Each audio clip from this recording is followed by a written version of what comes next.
today's event and a trustee for the foreign policy, the Distinguished Foreign Policy Research Institute, another host of the event this evening. And I am very proud that our foundation has been given an opportunity to co-sponsor this event.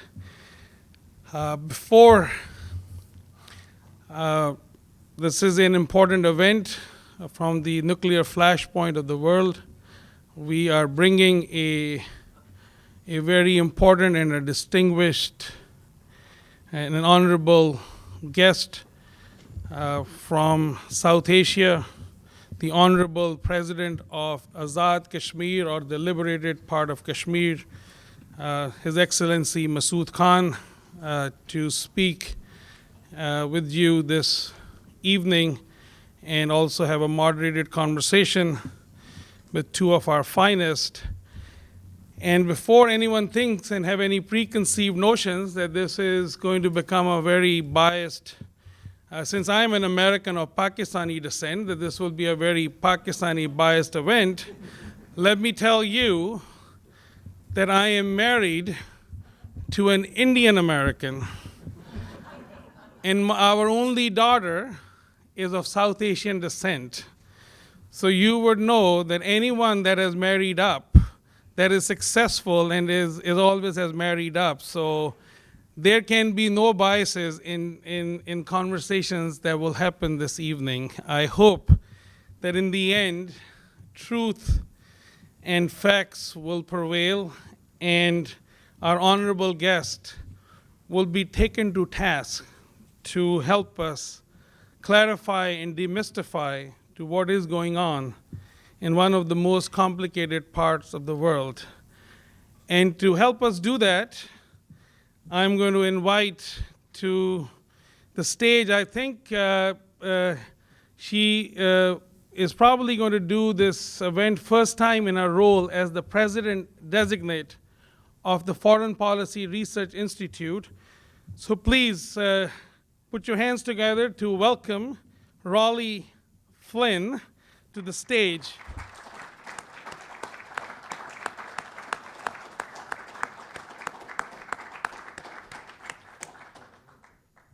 Rollie, before becoming, and I think she is taking over the reins of Foreign Policy Research Institute at the beginning of the new year. But she is a seasoned senior executive with the Central Intelligence Agency. She has held many leadership positions in foreign intelligence relations, including counterterrorism positions, and she has been the station chief to many foreign countries. So Rollie, we thank you for your service, and we thank you for being here, making time to be with us this evening. Our second gentleman that is moderating the conversation this evening is our own President of World Affairs Council, the sixth President of World Affairs Council, Mr. Craig Snyder. Craig is not only a good friend, but please welcome Craig.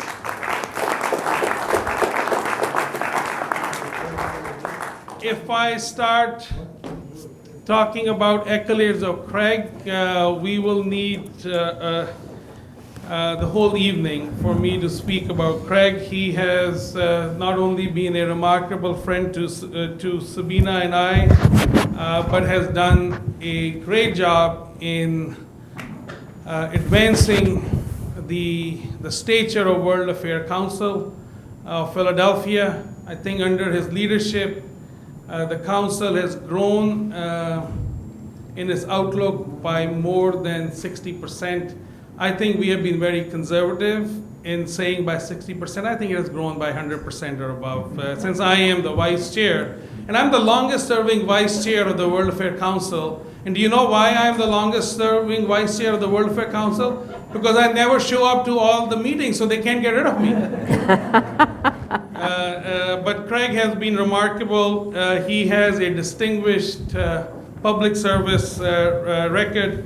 He started off, I think, as a legislative assistant for the late Senator Arlen Specter, who indeed was, I think, in many ways my mentor. And post September 11th, he was also the reason. And I have actually, from this podium of World Affairs Council and Foreign Policy Research Institute, and our guest of honor, indeed a scholar, a diplomat, a thought leader, and also, if I may say, a personal acquaintance for some time, who was very kind and considerate and a welcoming host when I was in China, where he was the Pakistani ambassador to the Republic of China.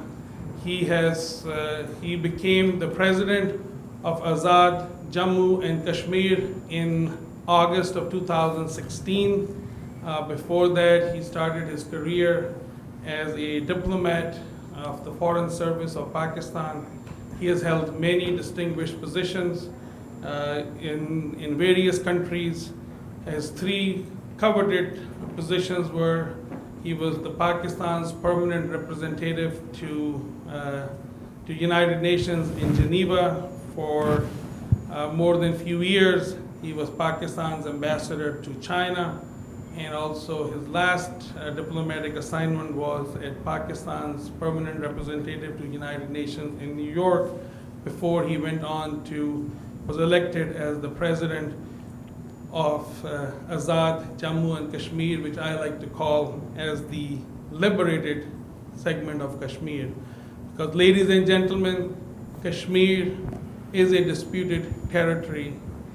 Well, some or most of you may know, but in August of earlier this year, India unilaterally revoked its disputed status and has certainly created a situation that can put the world on the brink of a nuclear war.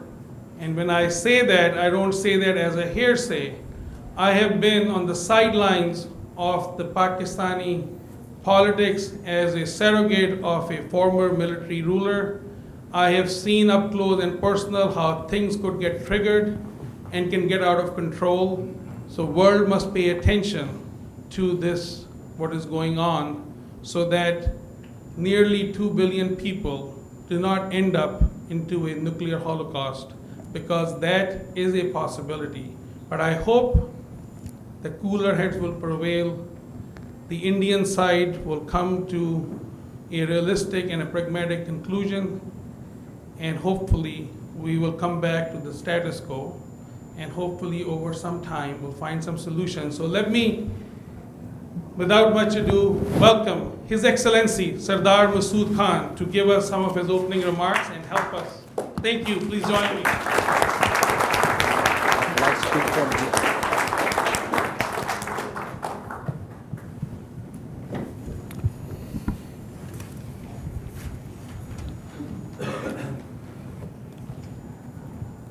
Mr. Raza Bukhari, Ms. Sabina Bukhari, Mr. Craig Snyder, President of the World Affairs Council here in Philadelphia, Ms. Carol Flynn, President of the Foreign Policy Research Institute, and Ambassador Rizwan Sheikh, who's joined me today for this event. Good evening, everybody. It's a pleasure to be here. It's a pleasure to be addressing the members of the World Affairs Council. The turnout is good. It's a great ambiance, and thank you so much for creating it. And people look both cheerful and inquisitive. So I'll make some opening remarks, and then we can, of course, have an interactive session. The topic given to me today is from the front line of a nuclear flashpoint.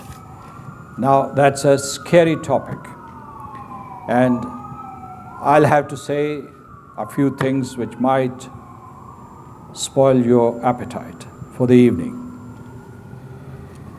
But let me preface my remarks by saying that when we talk about the international community or the Committee of Nations, our collective goal is unceasing quest for peace and security. And I say that's why the United Nations was created. And that's why we created a body called the United Nations Security Council as a watchdog for ensuring peace and security all around the world. So that is our ultimate objective. I would also like to highlight right in the beginning that the United States of America in the last century, after a devastating war, the Second World War, led the world out of chaos and anarchy and war and devastation and gave the entire world a new order. And this was symbolized by the United Nations organizations. United Nations organizations which is devoted to saving the world from the scourge of war, devoted to promoting and protecting human rights of people all around the world, non-selectively, and devoted to accelerating the pace of economic development so that on our globe nobody is left behind. Let me also highlight that the United Nations was created under the leadership of the United States, but there is another credit to the United States, and that was that the USA led the world into crafting, drafting, evolving, and passing Universal Declaration of Human Rights. That document has your signature, United States signature over it, and the United Nations has your bold signature. You are the custodians of that world order. Let me talk about Azad Kashmir. Quite a few people do not understand what Azad Kashmir means. Azad Kashmir means, as Mr. Bukhari said, the liberated part of Kashmir, or the liberated Kashmir, the free Kashmir. And not very many people know that back in 1947, we fought a fierce war of independence and we liberated this part of the territory. This part of the territory which was under the control of the Maharaja of Kashmir. And let me give you a testimony that the people of Azad Jammu and Kashmir, in fact the entire state of Jammu and Kashmir, never liked the writ or rule, the tyrannical rule of the Maharaja of Kashmir. They resisted his tyranny and his exploitation of the people for the past 1 century, till 1947, when a choice was given to the people of the state of Jammu and Kashmir to either join India or Pakistan. And the majority of the people in Jammu and Kashmir wanted to join Pakistan because of geographical contiguity, because of the close ethnic ties between Pakistan and the Jammu and Kashmir state, because they were co-religionists. And therefore it was natural that the state should join Pakistan, accede to Pakistan. In fact, 1 month before the creation of Pakistan, a very popular party called the All Jammu and Kashmir Muslim Conference, met in Srinagar and decided that the entire state of Jammu and Kashmir would accede to Pakistan. But this natural process was interrupted by the occupation of India, occupation of a chunk of the territory of the Jammu and Kashmir state. And since that occupation, the people of Jammu and Kashmir have been suffering up to this day. Why do I call my territory Azad Kashmir? Because we fought for its freedom, we fought for its independence, we pushed back the Dogra army defeated them, and liberated this part of the territory. If India had not occupied that chunk of territory, which is called the Indian occupied Kashmir, our forefathers would have liberated the entire state of Jammu and Kashmir. On October the 24th, 1947, we founded the state called Azad Jammu and Kashmir. And this state is a base camp for the realization of the right to self-determination of the entire territory of Jammu and Kashmir. That is our mandate. That's the raison d'etre for our existence. Now, I just wanted to give you this historical background so that you understand the sentiments of the people. And we fought this war in 1947, but the people of the occupied territory have been fighting that war for 72 years. You must have heard about, some of you must have heard about Article 370, which was rescinded on August the 5th by India unilaterally, and they said that this was an internal matter. It was not an internal matter because they took these measures against a disputed territory. But let me tell you the reality of Article 370. Article 370, in fact, was a Faustian pact between the first Prime Minister of India, Mr. Nehru, and a populist leader of Kashmir called Sheikh Abdullah. I call it Faustian because it did not reflect the aspirations of the people of Jammu and Kashmir. They did not want to join India. But Mr. Nehru first arm-twisted the Maharaja of Kashmir into signing a fake instrument of accession. And since he needed popular support, he enlisted the support of Sheikh Muhammad Abdullah. So this pact was made, and these Kashmiris loyal to India have been ruling that territory. It was the National Conference or the PDP. These two dynasties have been ruling the occupied territory, and they were in fact facilitators of India's tyranny and brutalization of the people of Jammu and Kashmir. The bigger, the greater, the more sinister reality for the people of Jammu and Kashmir for the past 72 years has been killings, murder, torture, enforced disappearances, arbitrary arrests, use of rape as an instrument of war, unmarked graves, half-widows. This has been their destiny for the past 7 decades. So when India decides to rescind that pact, that was not all. It took away all the rights of Kashmiris. It declared on that day the Kashmiris would no more enjoy their inalienable rights, recognized even before the creation of this occupied state, rights pertaining to permanent residence, settlement, right to education, right to employment, right to acquire property. All these rights have been taken away. India has announced that it is going to colonize the territory. It would bring Hindus from all over India and settle them in Kashmir. And it would create these illegal settlements, replicating the experiments in the West Bank and the Gaza Strip. They have said it openly. I mean, of course, they haven't given the example of the Gaza Strip or the West Bank, but that's what they're going to do, so that they can change the demographic composition of that territory, so that they can reduce Muslim majority into minority. On August the 5th,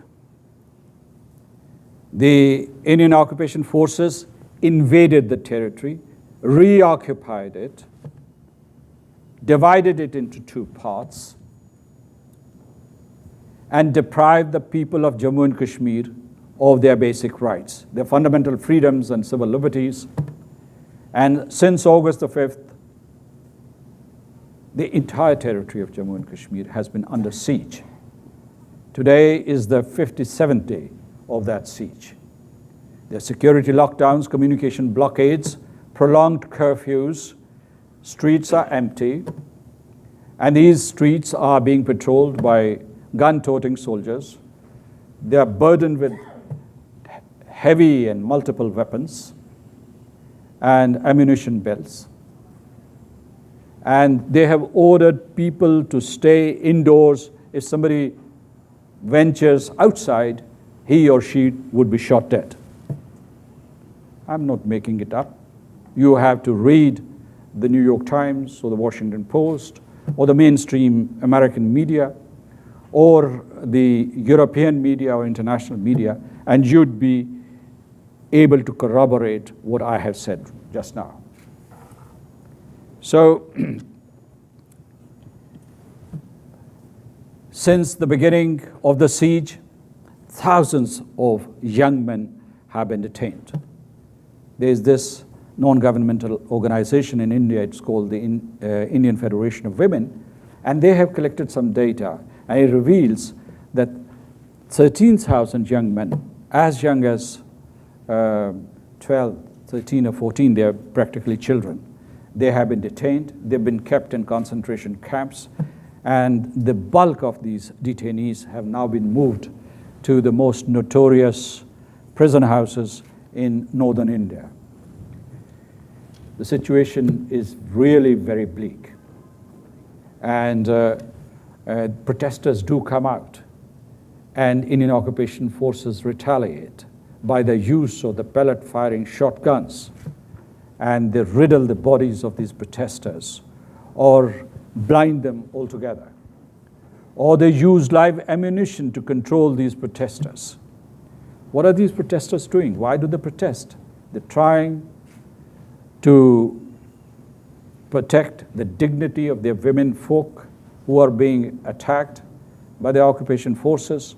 They've been threatened with molestation and rape, and these Indian occupation forces and the majority of the Indian extremists in the whole of India, they say, we have conquered Kashmir. And women are our property, that they are spoils of war. And that's how they have objectified women. These extremists say all they need in Kashmir are three things: plots of land, employment, which was the exclusive prerogative of the Kashmiris, and Kashmiri women, because they have a fairer skin. Let me rush through these points because I want to save some time for Q&A. All these steps that were taken by India on August the 5th were illegal and unlawful.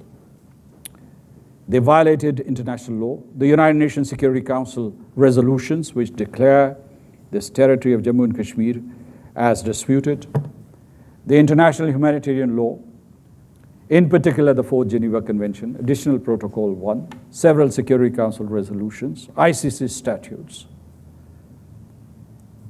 and recommendations of special rapporteurs on the subject. You can't just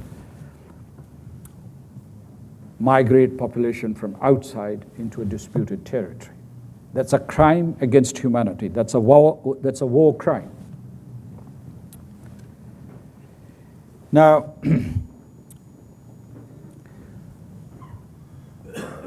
what was the world reaction to these abominable developments, these aggravating and aggressive steps that were taken by India?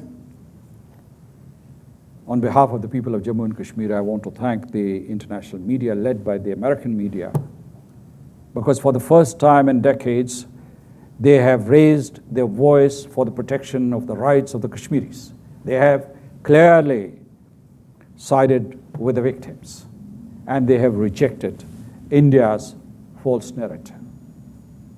They used to project the Kashmiris as extremists and terrorists and as people defying the legitimate rule of India. The world media has rejected their story. And they have called for an end to the siege, an end to the repression, an end to the incarcerations. So we're thankful to the international media. We're also thankful to the world parliaments. 10 days ago, I was in Brussels. The European Parliament, for the first time, has held a debate in the plenary session on the Jammu and Kashmir dispute and the situation, the grim situation in the Jammu and Kashmir territory. The French Parliament, for the first time, held a debate. And in the United Kingdom, the Labour Party adopted a very strong and robust resolution condemning Indian acts and demanding an end to the repression in the occupied territory, demanding an end to dehumanization of Kashmiris.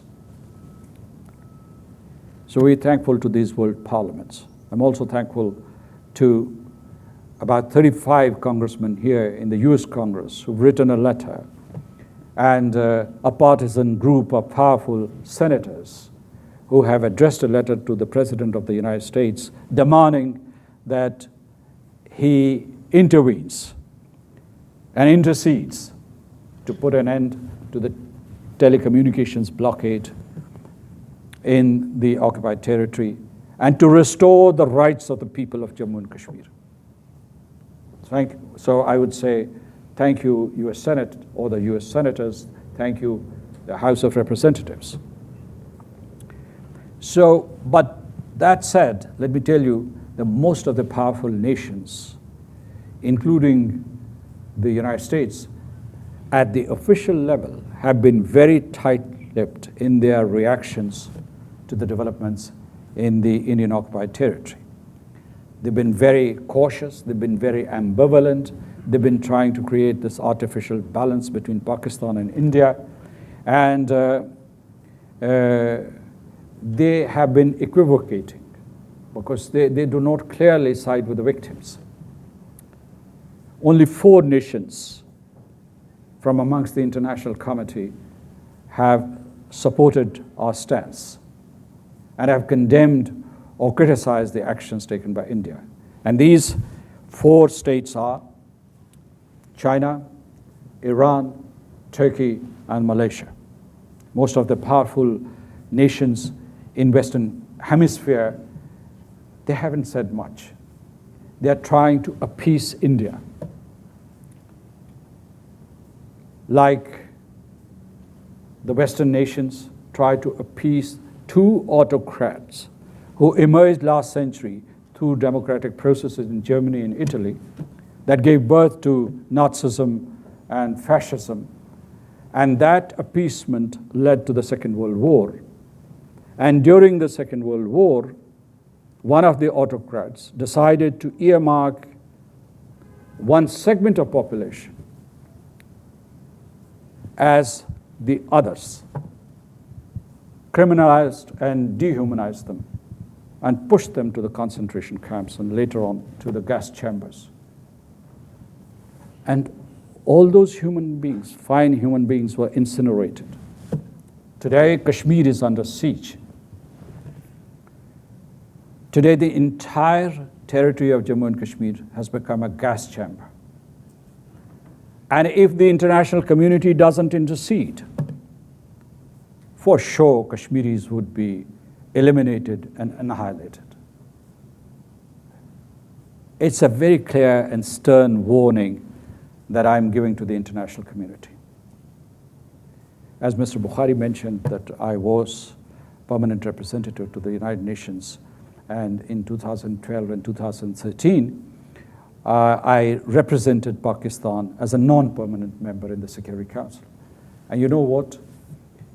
Years after the genocide that took place in the Balkans or in Rwanda or Burundi, these council members would get together, permanent and non-permanent members, and they would wring their hands in compunction and say, look, we should have done something at that time. We could have saved people from these crimes against humanity.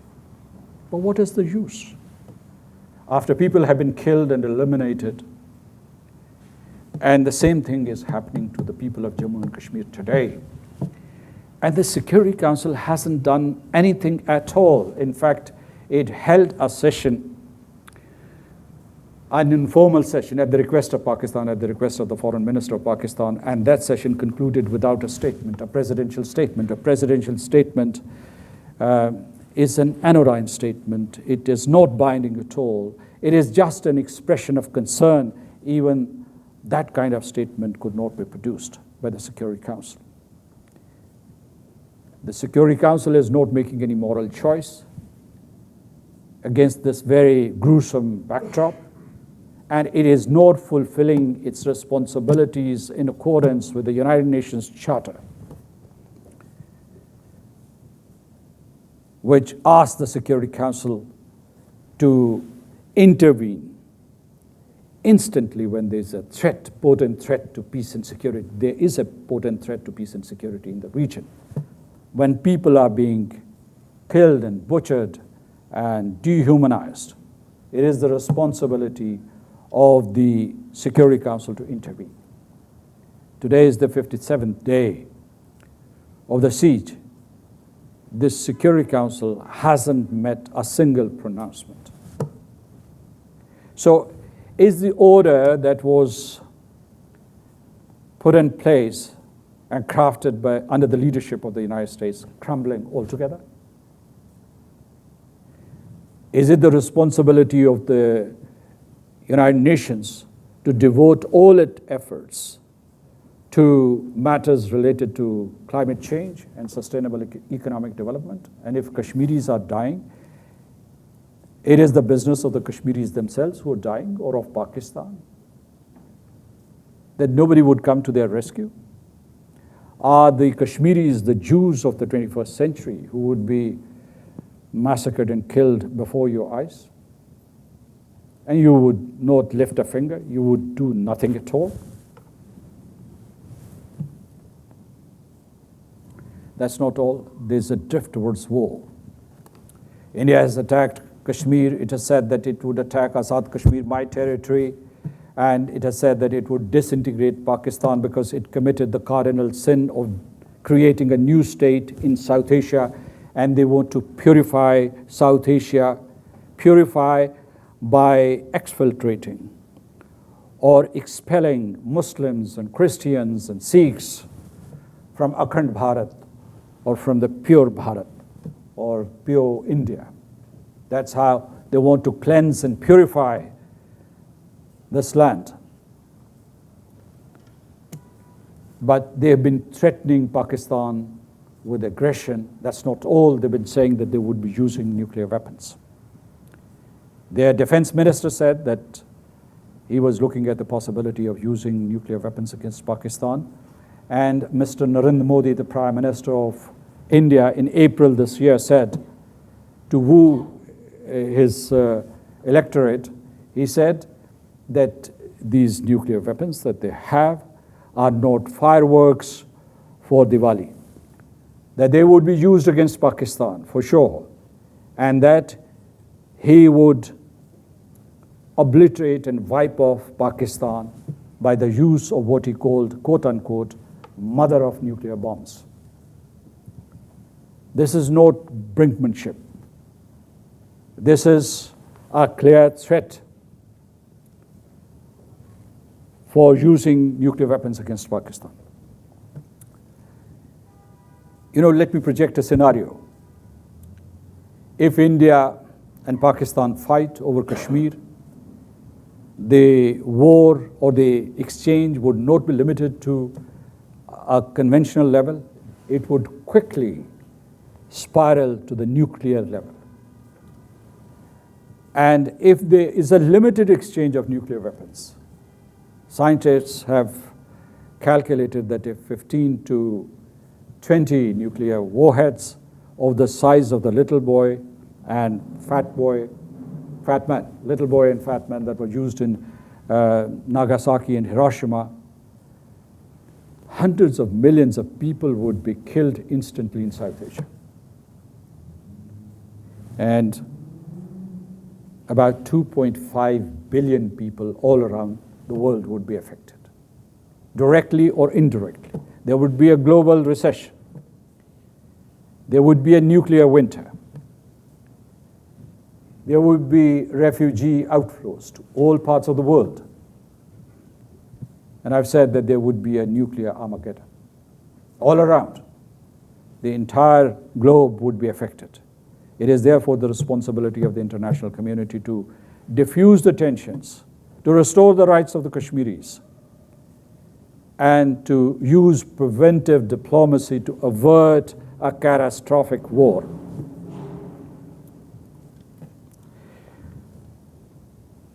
My final point is that there should be a definitive solution of the Jammu and Kashmir dispute, because that's the trigger, that is the casus belli for tension and turbulence between India and Pakistan. If you do not resolve this issue in accordance with the UN Security Council resolutions, or if you do not explore additional avenues for resolving this issue through dialogue and diplomacy, and by respecting the aspirations of the Kashmiri people who have yet to determine their political future, you're pushing the entire region into war, a very devastating war.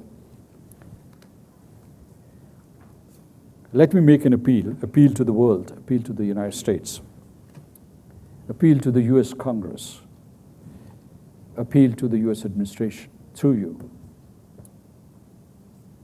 And probably some of you can talk to your own congressmen and senators from this region. There's a time to be silent and there's a time to speak.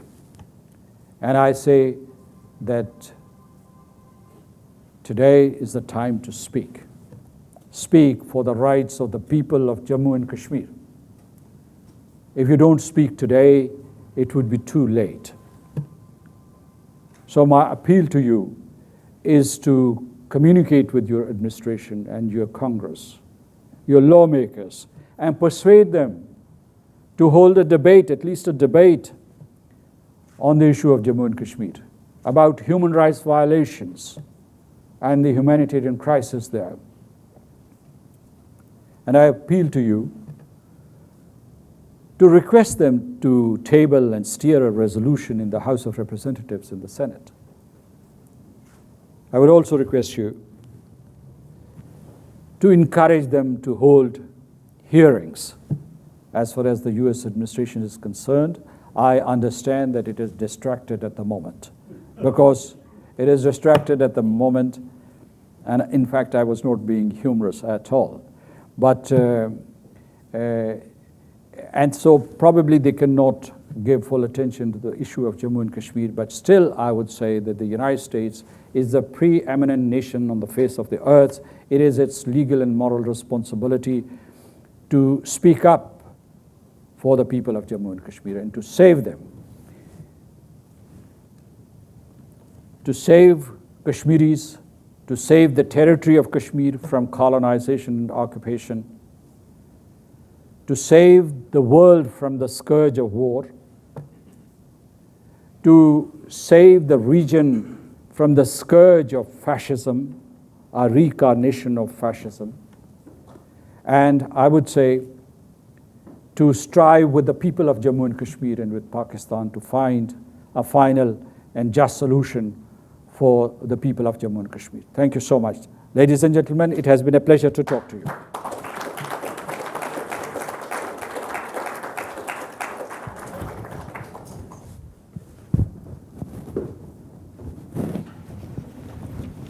Why don't you go ahead, because I think he... Mr. President, thank you. You praised the American and European media and parliaments for the reporting of the situation in Indian-controlled Kashmir. Some of those same news outlets have also reported some other things that I'd like to ask you to comment on. One, that a substantial, perhaps a majority of the people in your territory favor an independent Kashmir, not part of Pakistan. Second, that in the words of the New York Times, there has been a parallel security crackdown by Pakistani forces within your territory to ensure that there's not an uprising out of sympathy, an uprising of your people out of sympathy for what's going on in the Indian territory. it's also been reported to Americans who may not have paid attention that during the 1990s, there was an ethnic cleansing within Kashmir that removed Hindus, in many cases against their will. So I guess what I'm saying is I'd like you to comment on the notion that neither side has clean hands here, and that the situation will demand compromise on both sides. Well, I would like to say that Kashmiris have clean hands, and they have been suffering for the past 72 years. And in fact, we have been suffering for the past 200 years because first we were subjected to Maharaja's tyranny, and later on it was the Indian brutalization to which we have been subjected. So, I mean, how can you call the victims of tyranny that their hands are not clean? Because look at the figures. The 500,000 Kashmiris have been killed. This is my count. You know, these occupation forces have moved in, and this is really, really scary for the population, because I'll take you back to 1947, when India occupied the territory.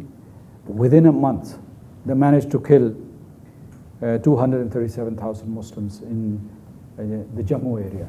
This was the first Holocaust after the Second World War, but there were no tribunals for this massacre there. In just 1 month, they were killed either in their houses or on the roads while they were trying to migrate to Pakistan. And who were the killers? The Indian National Army, the Rashtriya Swayam Sevak Sangh operatives, and remnants of the Dogra army, the Maharaja's army. So since then, Kashmiris have been killed several times. There have been so many massacres there that I can't count them. So to start with, let's exonerate the Kashmiris. Now then, let me move on to the bilateral aspect. You know, India and Pakistan, and they have been trying. I mean, in the beginning, India was also cooperating with the international community to find a just solution for the Jammu and Kashmir dispute, and later on they reneged. But and India and Pakistan, there's no doubt, they have fought several wars to resolve this issue. So they have tried both tracks, the military track and the diplomatic track. Why do I mention this? Because in the 1990s, there was a crackdown, and young men at that time fled the territory, came to Azad Kashmir and Pakistan, and they begged us to train them, to send them back so that they can protect and defend their women folk, their homes, and their neighborhoods. And yes, at that time, these people went across the line of control, and many Pakistani young men or Azad Kashmiri young men joined them. But this practice ceased in 2004. 2004, because there was an agreement between the two sides that there would be no crossings across the line of control. Let me also tell you that Indian commanders, occupation forces, would tell you that they have reduced the number of indigenous militants to 250. Right now, 900,000 troops are pitted against 250 militants. In fact, they're pitted against the entire population, 9.5 million civilians, Kashmiri, unarmed civilians. So I would say that you can't artificially create a balance between India and Pakistan, simply because India and Pakistan are parties to the dispute. I would also say that Pakistan has always preferred resort to dialogue and diplomacy, and India runs away from negotiating tables. It doesn't want to go to the United Nations Security Council. We are keen to do that. They would not have bilateral negotiations on Kashmir, and if we have an exchange on Kashmir, it is cosmetic, because they want to perpetuate their occupation of the territory. They do not want a substantive dialogue on Kashmir. Pakistan wants a substantive, result-oriented dialogue on Kashmir. So it's not a spiel. I'm really telling you that this has been very frustrating over the years, that we have been trying to engage India for a negotiated settlement at a bilateral level, but they have never been serious. I would also tell you that why do they insist on bilateral talks? Because they want to exclude the people of Jammu and Kashmir from that process, who are the key constituents, in fact. They are the ones who have to determine their political future. And they want to exclude the United Nations, so that there is no role for multilateral diplomacy. So I would say, and now you had two other questions. One was about independence. And the last one, or the second one, was about the security situation in Azad Kashmir. Both are related, as a matter of fact. You know, the fact is that in the Indian-occupied Kashmir, there's this party, pro-independence party, which is called the Jammu and Kashmir Liberation Front. It has been banned. It was banned months ago. And its leader, Mr. Yasin Malik, he's in Tihar jail in Delhi. And he's been tortured and tormented by his captors. So on our side, JKLF is a political entity, a political party, a political organization, and it is very much part of the political spectrum which is striving for the realization of the right to self-determination. And this is a triumvirate, as a matter of fact, and it has three leaders. They're all based on the other side, but we consider them to be our leaders: Sayyid Ali Gilani, Mirwais Umar Farooq, and Yasin Malik. We respect them, and this is called joint resistance leadership. So JKLF is very much part of the joint resistance leadership. Their head in Azad Kashmir goes around, talks to the bars, addresses press conferences. So there are no curbs on freedom of expression as far as we are concerned. What happened, I mean, what the newspapers were reporting, and I met, in fact, quite a few correspondents in Muzaffarabad and Islamabad during that period. What happened, the people reacted furiously to these developments, particularly young men. And I've met many young men in refugee camps. There are 40,000 refugees in Azad Kashmir, and I've met many other young men in Pakistan and Azad Kashmir. And they said, allow us to cross the LOC. That they wanted to remove this artificial barrier between the two Kashmirs. And our armed forces had to restrain them, because if they would cross, they would be shot. They would be shot dead in 2 or 3 instances when young boys tried to cross over to that side of Kashmir. Indian soldiers opened fire. So that's the security situation that you are talking about.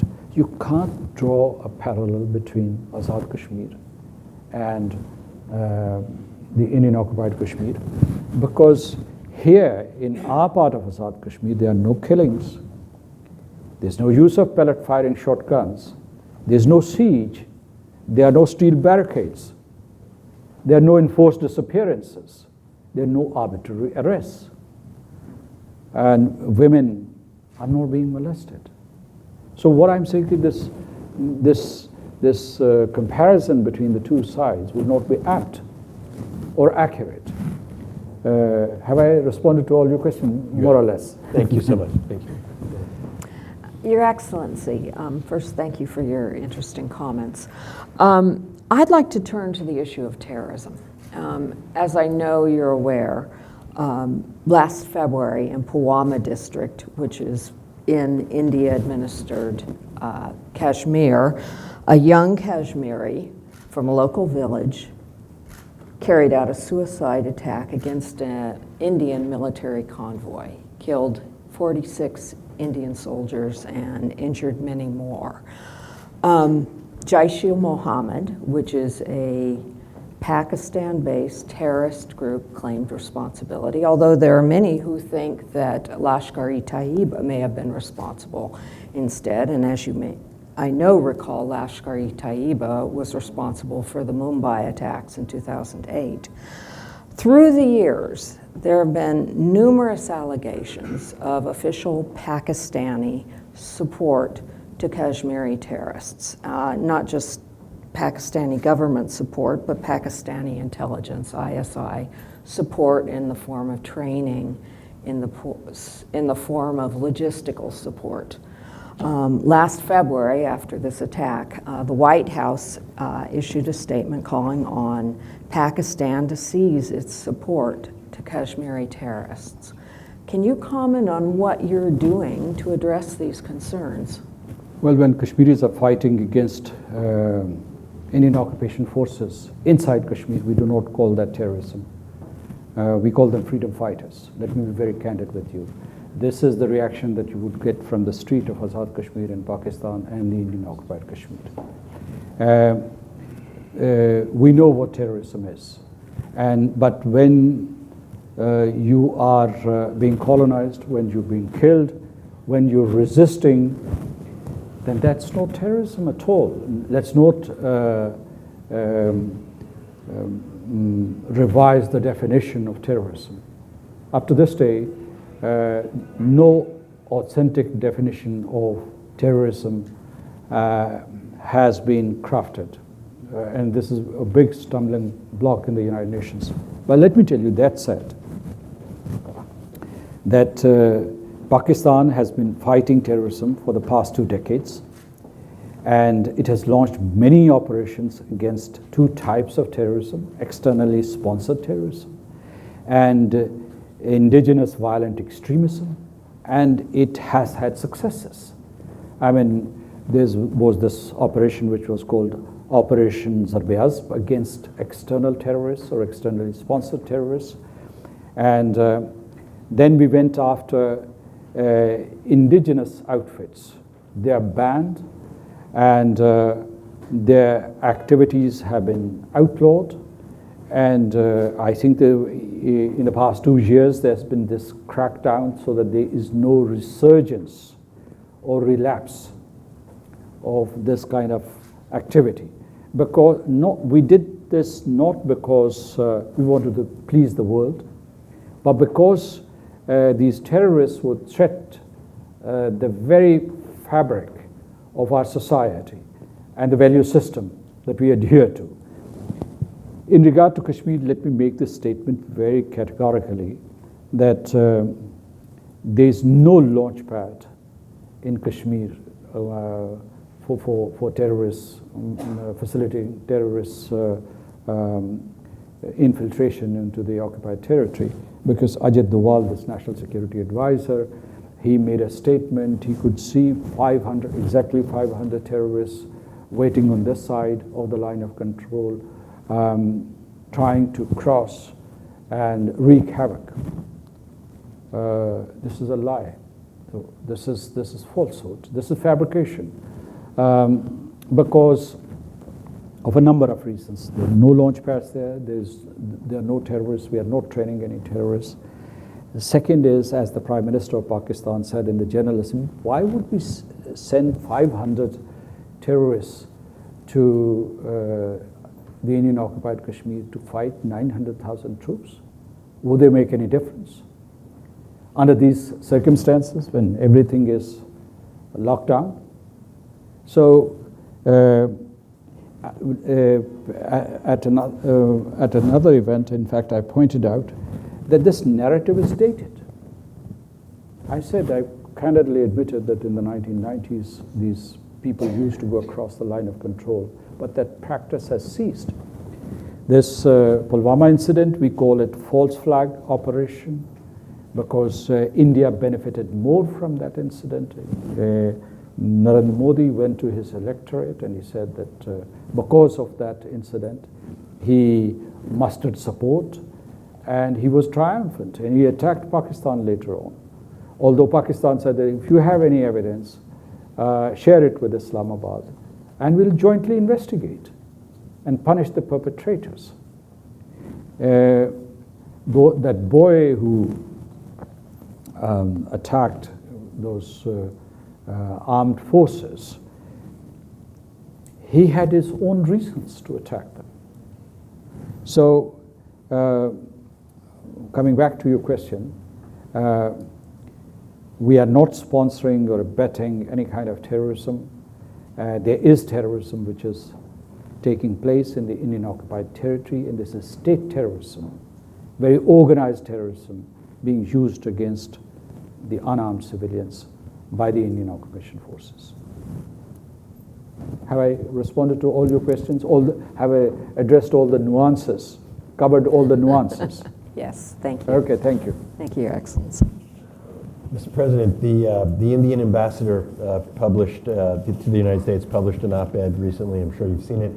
A couple of points that he made that I'd like you to have the opportunity to respond to.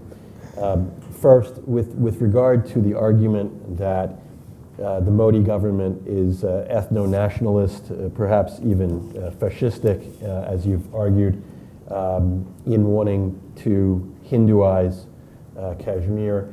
The ambassador called the claim, quote, laughable, and said that Pakistan's own minority population has shrunk from 23% at the founding of the state to only 3% today, obviously implying that there's ethno-nationalism in Pakistan. How would you respond? Well, again, I would say,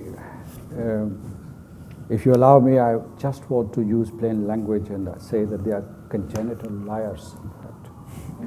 Why? Because why does he call killing of people a laughable matter?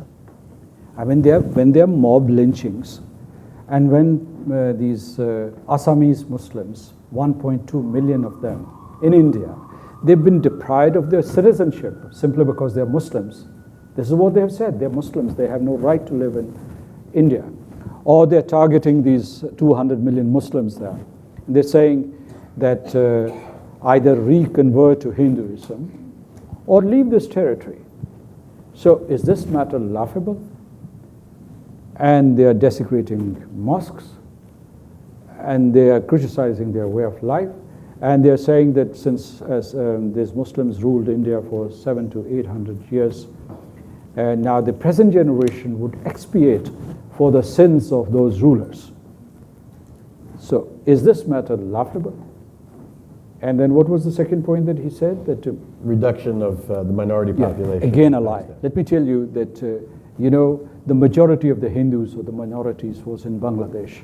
And when Bangladesh separated in 1971, so automatically the population decreased.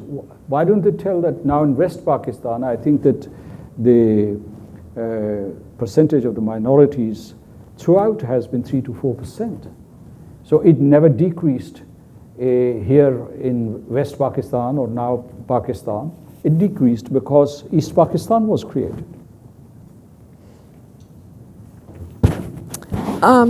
You've publicly stated that the issue of the Indian policy in Kashmir will only be solved by public revolution. What do you mean by that? And wouldn't that increase the chances of war between India and Pakistan, two nuclear powers? What I mean is that it's a civilizational war because they have declared war on Kashmiris because they're Muslims. They want to move against Pakistan because it's a Muslim state. They are targeting their own civilians who are Muslims, Sikhs and Christians too, but primarily Muslims. So it requires a revolution of sorts, a people's revolution, to oppose this kind of fanaticism and violent extremism. How else can you neutralize these forces, this rising tide of hatred against adherents of one religion? So that's what I meant. And yes, as I said in my remarks, there's a serious peril of war. In fact, the region is drifting towards war. And we are, across the line of control, we are exchanging bombs. And in diplomatic forums, we are exchanging bombs. But I think that we have to explore common ground to diffuse the tension. So the Prime Minister of Pakistan, while addressing the General Assembly, he said something, he painted the picture as it is today, the grim and dark picture in the Indian occupied territory. And he appealed to the international community not to pursue this hands-off policy, but to get involved and resolve the issue and stop India from its terrorism in the territory. But if the international community doesn't do that, it doesn't intercede because of India's influence or because of India's realpolitik, because of these powerful nations' economic and strategic interests tied with India, then the people of Pakistan and Azad Kashmir and the people of the Indian occupied Kashmir will have to do something to defend their states and their people and their population and their basic fundamental rights. Are you talking about a Kashmir Spring? Spring is euphemistic. Kashmir is called a paradise on earth, but today it is hell on earth, for God's sake. So spring is a beautiful word, and you're talking, of course, about the Arab Spring, but the Kashmiri Spring has been there for decades. I mean, these young men who've been demanding change and end to India's illicit writ, but nobody has been paying attention to them. The spring has been around for at least a decade there. I want to pursue the geopolitical issue that you raised. Obviously, there's a reality of India's rise economically compared to a relatively economically weak Pakistan. You invoked the metaphor of World War II in a number of ways. In World War II, the United States allied with Stalin to defeat Hitler. Many in the United States believe that we must ally with India to counterbalance China. Pakistan, on the other hand, has moved to friendlier and friendlier relations with China. Obviously, you represented Pakistan there. Hasn't Pakistan put itself in a geopolitically weak position and then asked the United States to, in effect, go against what many believe is American national interest? Well, you see, Narendra Modi is no Stalin.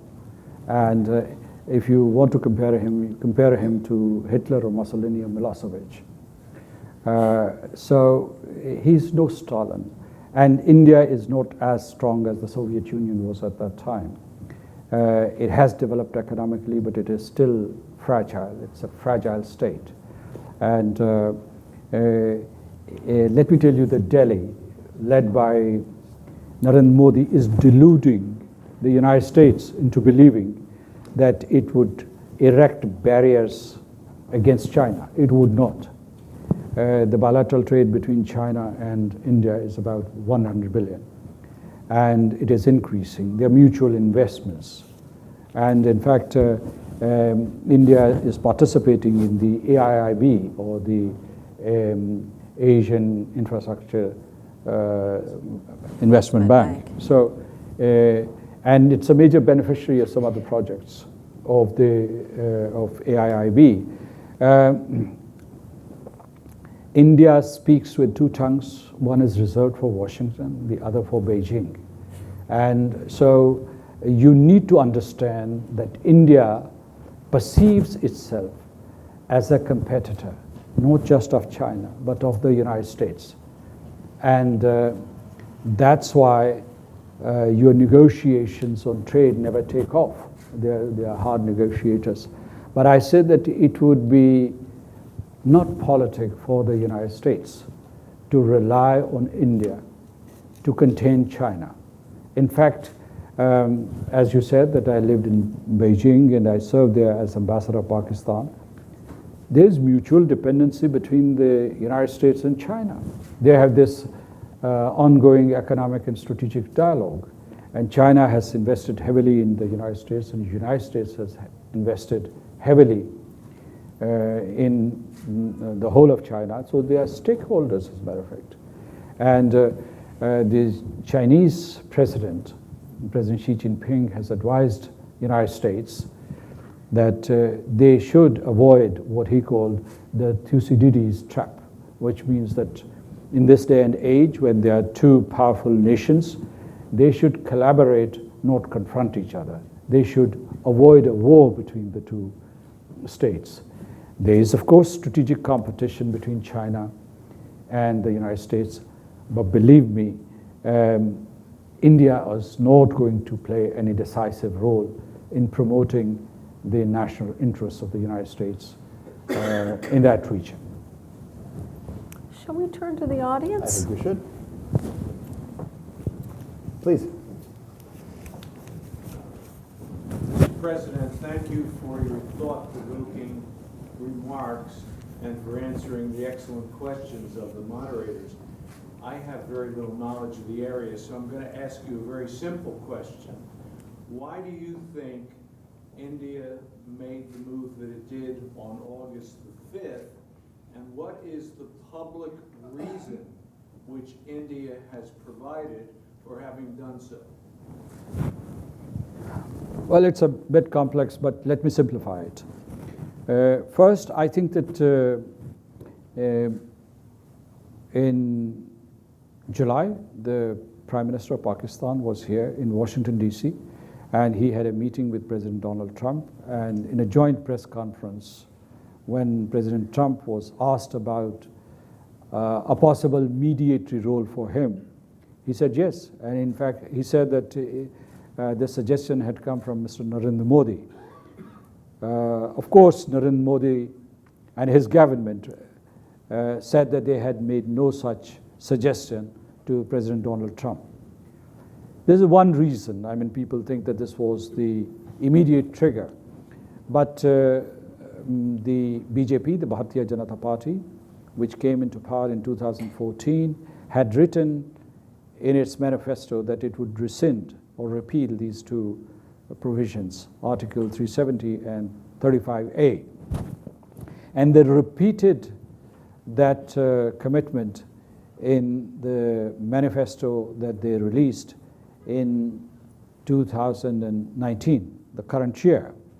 So they've been consistent. They wanted to rescind these two articles. This is also driven by that rise of fascism or Hindutva, because they found it very galling that within the Indian Union, one state was a Muslim state, a Muslim majority state, and that it had a separate flag, and it had a separate constitution, and it was a disputed territory. So they wanted to abolish all the symbols of separateness of the occupied territory. This was a demand from the rank and file of the extremist organization Rashtriya Swayamsevak Sangh, which deliberately modeled itself on Nazism and fascism of the last century.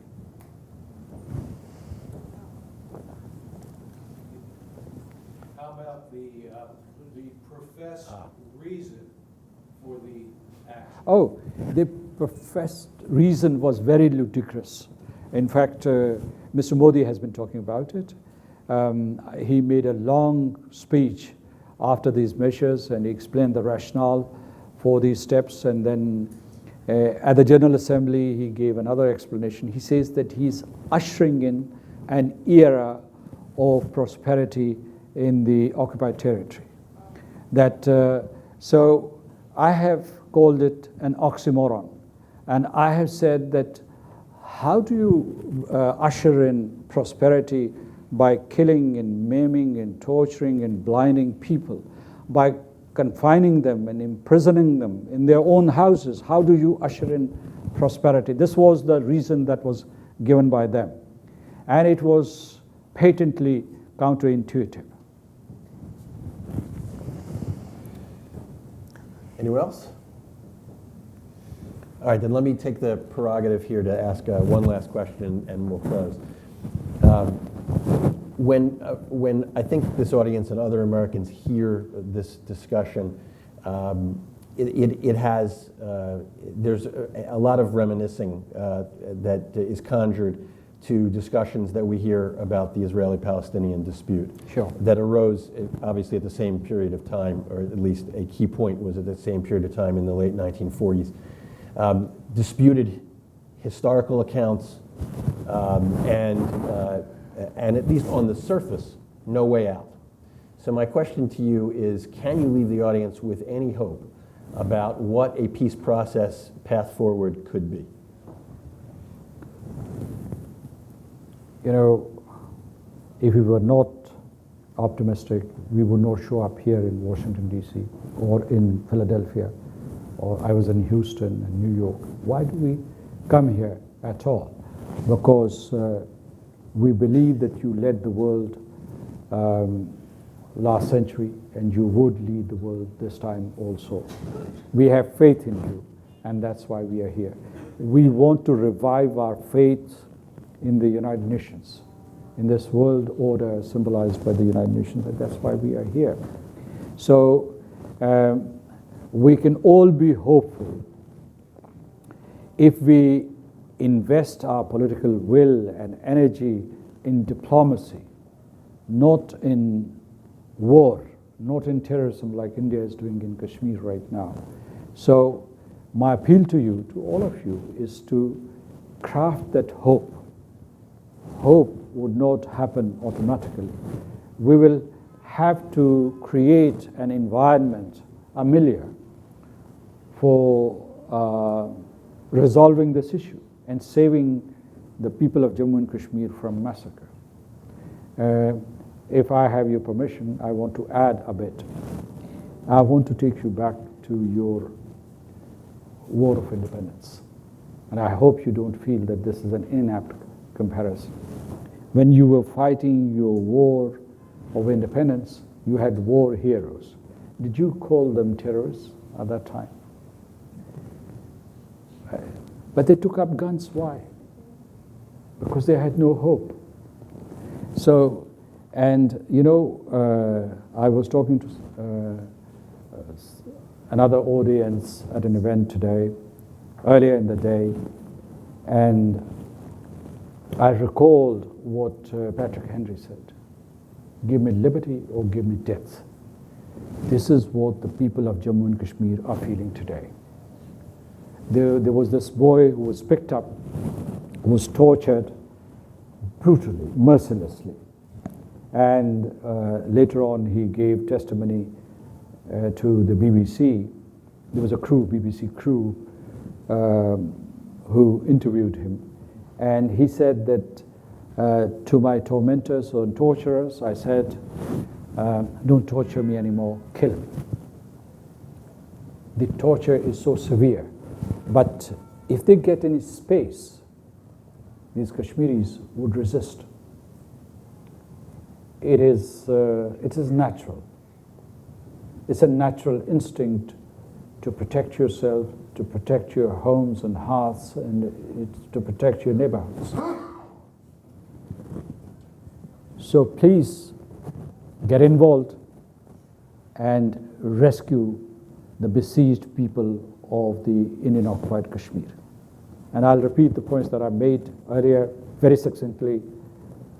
Save Kashmiris, save Kashmir, save the world from the scourge of war, save the world from the scourge of fascism, and help us find our definitive and just solution of the Jammu and Kashmir dispute.